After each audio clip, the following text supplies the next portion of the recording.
Muito boa tarde, esse é o canal do Boi News, sexta-feira, 30 de maio, hoje começando um pouco mais cedo devido ao início do leilão, que será transmitido daqui a pouco pelo canal do Boi. Programa também ao vivo no YouTube, Facebook e portal sba1.com.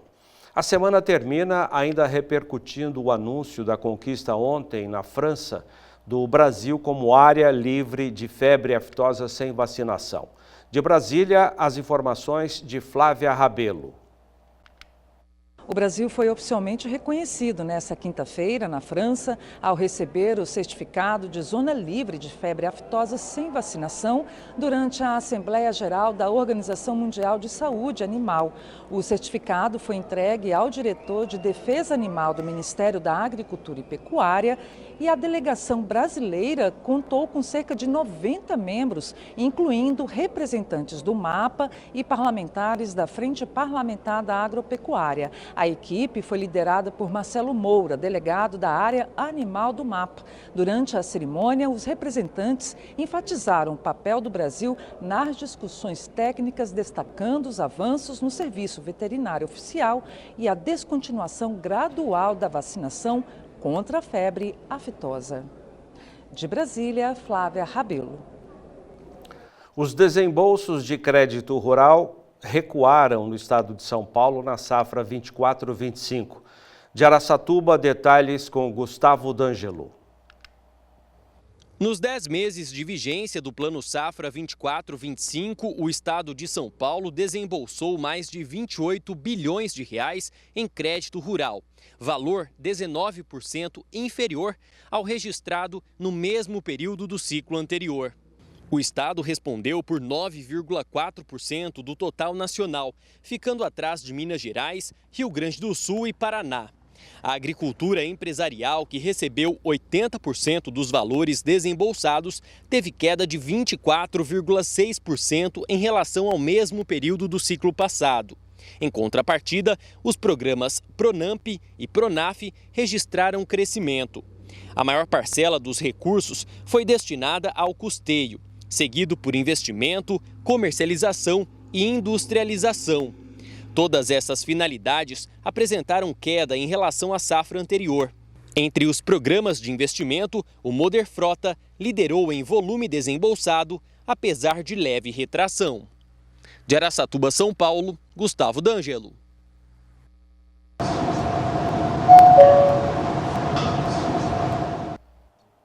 A agropecuária foi responsável pelo avanço do PIB no primeiro trimestre deste ano. O dado é do IBGE divulgado hoje.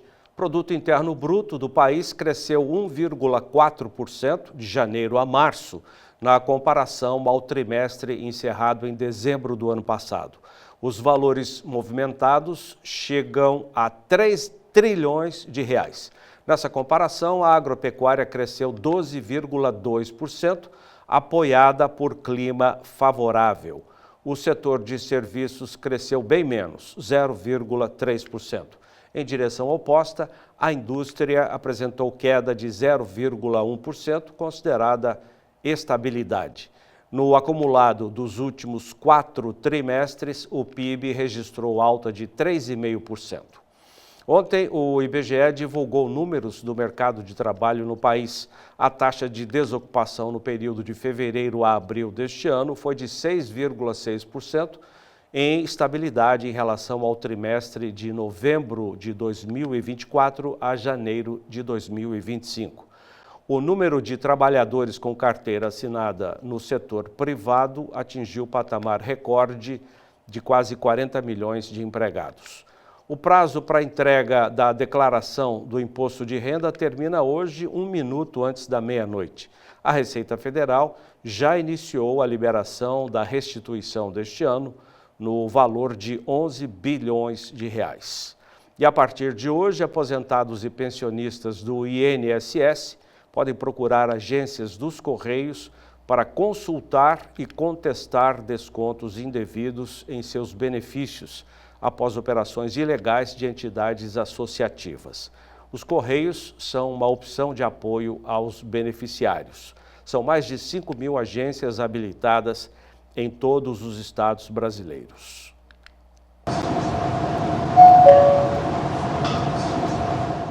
Amanhã desta sexta-feira é de mobilização no Rio Grande do Sul.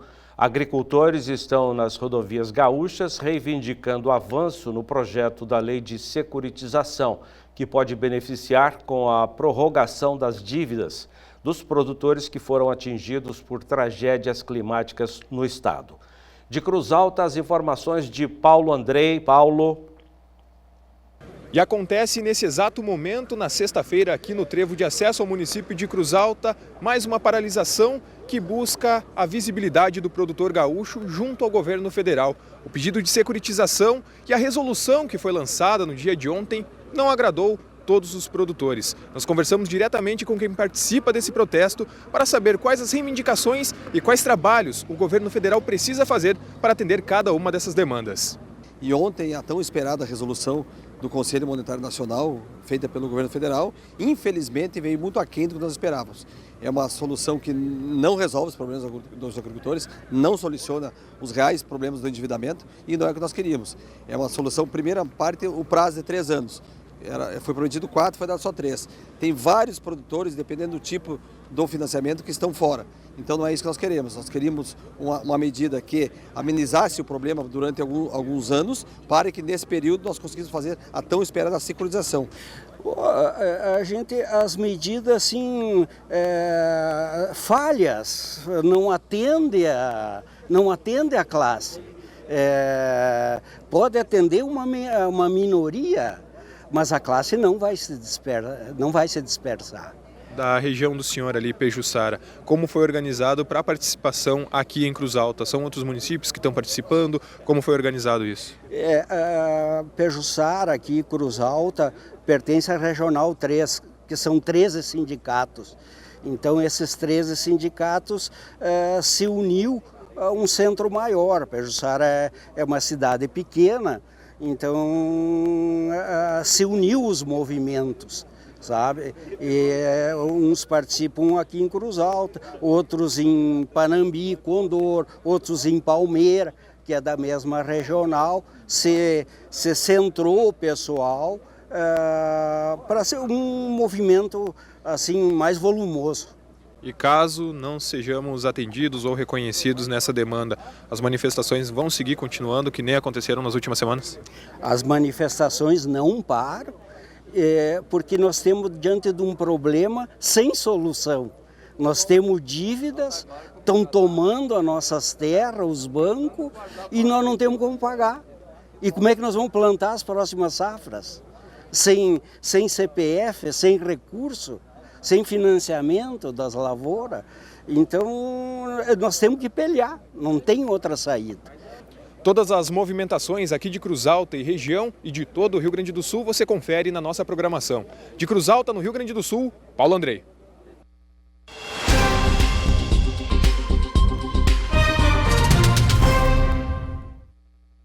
Veja agora com a Débora Oliveira a previsão do tempo para amanhã em todo o país. Olá, Débora. Boa tarde, Zaidan, e boa tarde a todos. Neste sábado, a frente fria em alto mar vai ajudar ainda a manter as instabilidades entre Espírito Santo e também o sul da Bahia. Já na faixa norte do Brasil, continua a previsão de uma chuva mais forte, ainda influenciada pela Zecite, a zona de convergência intertropical, desde o norte do Amazonas, passando por Pará, em Roraima e também no Amapá. Nessas áreas, muita atenção, porque ainda não se descarta um risco de temporais. Por outro lado, uma massa de ar polar deve avançar sobre grande parte do país e ainda vai garantir, sim, temperaturas mais baixas, principalmente nessas áreas em azul que você confere aí no mapa. São temperaturas bem baixas no sul, sudeste, centro-oeste e até mesmo na região sul do norte do país. Há chance de geada no Rio Grande do Sul, também no meio-oeste catarinense, assim como no sul do Paraná. No Mato Piba, nada muda e o predomínio ainda deve sim ser de um tempo bem mais firme e temperaturas elevadas. Terá muito sol ao longo de todo o dia, favorecendo, claro, a colheita do algodão nesta região. Apesar do déficit hídrico nas áreas de milho safrinha, o tempo seco deve beneficiar a semeadura do trigo irrigado no oeste da Bahia. Zaidan, esses foram os principais destaques da previsão do tempo e eu volto com você. Obrigado, Débora.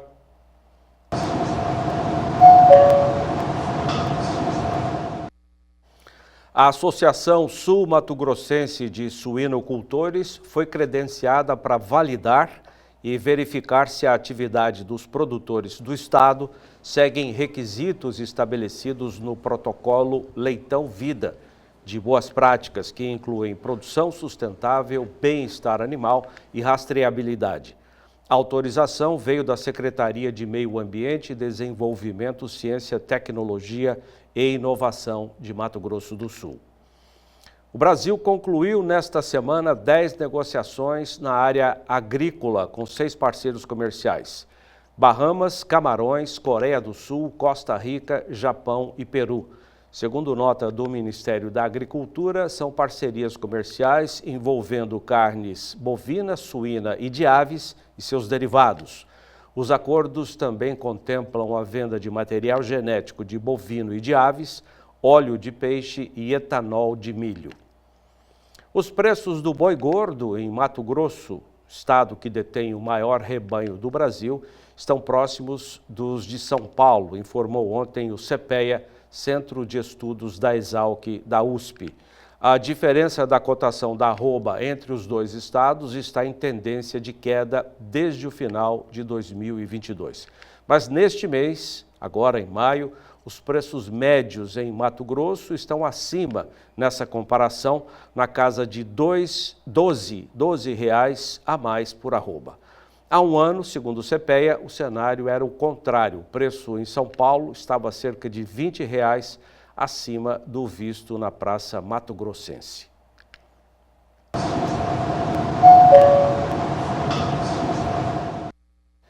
Corrigir e manter a fertilidade do solo não é tarefa fácil e exige dedicação e conhecimento técnico por parte do produtor.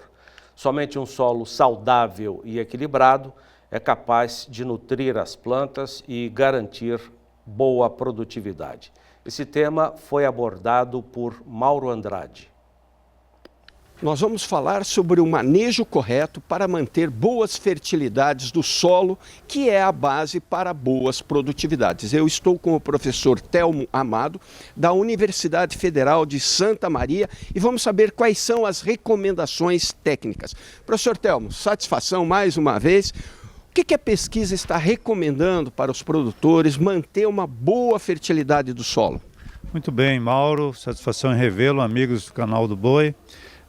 Depois que o agricultor investiu na correção do seu solo, no aumento dos teores dos nutrientes mais importantes, de uma forma equilibrada, aí vem as etapas seguintes, que é a ciclagem desses nutrientes através das pastagens e dos mix de plantas de cobertura e também a biodisponibilização. Hoje nós temos insumos biológicos que têm a capacidade de, junto com as raízes das plantas, solubilizarem esses nutrientes e torná-los mais disponíveis para as plantas econômicas.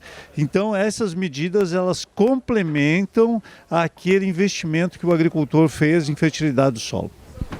Hoje os produtores estão investindo muito em insumos biológicos, né? Exemplo disso é a solubilização do nitrogênio e do fósforo. A pesquisa e o Brasil está avançando nessa direção? Sim, o Brasil hoje já é um dos líderes mundiais, muito importante no uso de biológicos, é crescente e eu acredito assim, sempre que o agricultor já fez a sua correção dos teores, é importante ele manter esses teores sempre biodisponíveis, disponíveis para as plantas, e os micro-organismos nos auxiliam nisso. É uma ferramenta. Exatamente. Ok, professor, obrigado pelas informações. Obrigado, uma satisfação estar com vocês. Então, olha, conversei com o professor Telmo Amado, da Universidade Federal de Santa Maria, de Londrina, no Paraná, Mauro Andrade. O canal do Boi News, hoje apresentado um pouco mais cedo, termina aqui. Muito obrigado pela sua companhia.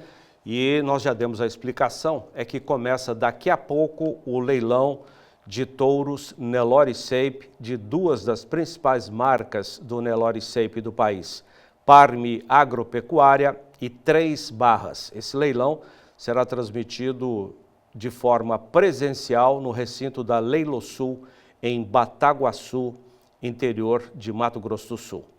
Bom final de semana, até segunda.